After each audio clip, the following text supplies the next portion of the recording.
These are the top headlines. Is it big and beautiful? That's being debated right now, but you had the chair of the White House Council of Economic Advisors pretty much warning about the economic implications of not passing Trump's domestic policy bill by the deadline given by the White House. He said the U.S. could face a recession if Congress fails to pass the big, beautiful bill by July 4th. Is that the case?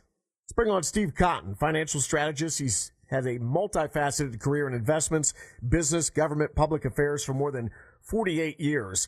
He's also helped develop public policy in the U.S. Congress and worked directly with the White House. Steve, let's just start with that. He's saying we're going to see a recession if it isn't passed. Do you feel that same way? Well, thanks for having me on today. I love our audience in Cleveland. The big bill is not out of the woods by any means. There's no saying in politics, there are two things that one ought never watch being made: sausage and legislation. And that is certainly true in this case. The Senate has amended the bill. The Freedom Caucus, and this is development as of this afternoon, the Freedom Caucus in the House, which is about 30 members, has indicated they are not pleased with the Senate changes in terms of deficit reduction.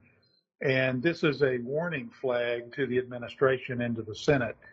I still think the bill is 55% likely to pass, but there are some tough negotiations ahead when the bill comes back from the Senate back to the House. Steve, is the stock market already priced in passage of the bill? I think it has. I think there's a momentum to big pieces of legislation like this, and I think the markets have factored in a passage, an ultimate passage, probably before the 4th of July this Friday. But if it doesn't pass by the 4th, it's not going to be the end of the world. But if it doesn't pass, if something doesn't pass to sustain the 2017 Trump tax cuts, that could be very bad for the markets and worse for the economy.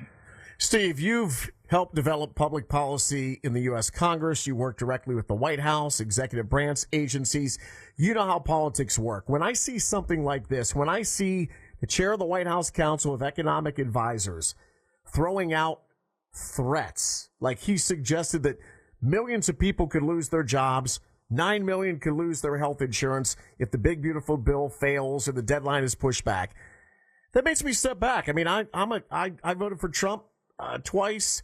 I'm a conservative, but I don't like being, whenever somebody uses the end of the earth kind of angle, just like we saw what people did during COVID, the overreaction of that, people acting like fools out of fear. Whenever I see somebody use fear as motivation, it makes me step back and go, what's really going on here?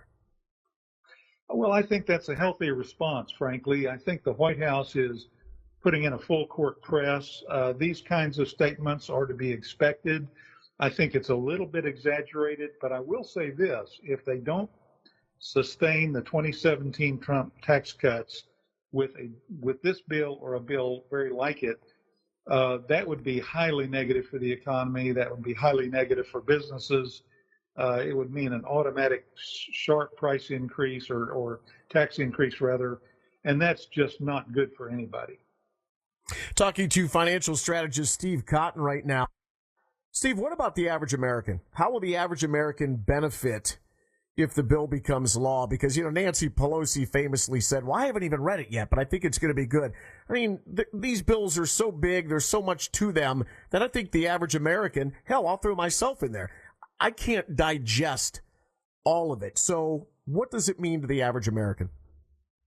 Well, it's comforting to know that these members of Congress, senators and congressmen, members of the House, usually get a summary of the bill's key provisions. So they're not ignorant about what's in the bill, and very few members ever read a 900-page bill.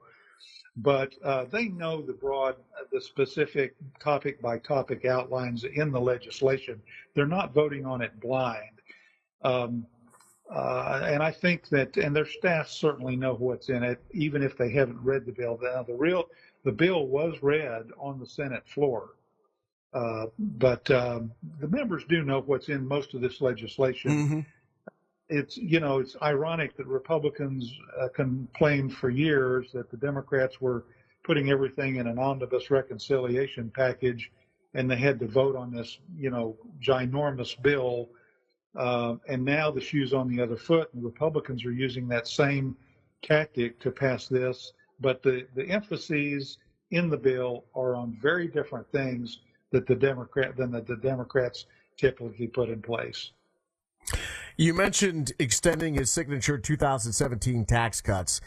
He also wants to eliminate taxes on tips and overtime pay, billions for border security, and some other things. Are you surprised the Fox News national poll? They questioned voters by a 21-point margin. Most of these voters, according to this Fox News national poll, opposed this legislation. Does that surprise you? Well, yes, because I don't think that polling is necessarily accurate. There have been a lot of polls really over the last 20 years that are decreasing in their accuracy. I don't put much stock in the public opinion polls anymore because there are a lot of segments of the population that are just hard to reach through standard polling procedures. But I will say this, the no tax on tips, the no tax on overtime, and the tax break for seniors on Social Security are hugely favorable, hugely positive for people on fixed income, for people on, lower income levels. This bill is going to be hugely beneficial to them from my analysis. And to answer your original question, yes, I think there are things in this bill that are going to significantly benefit large portions of the population that are not millionaires. All right, Steve, thank you for the insight and the expertise. I appreciate it. Very welcome. Glad to be with you today.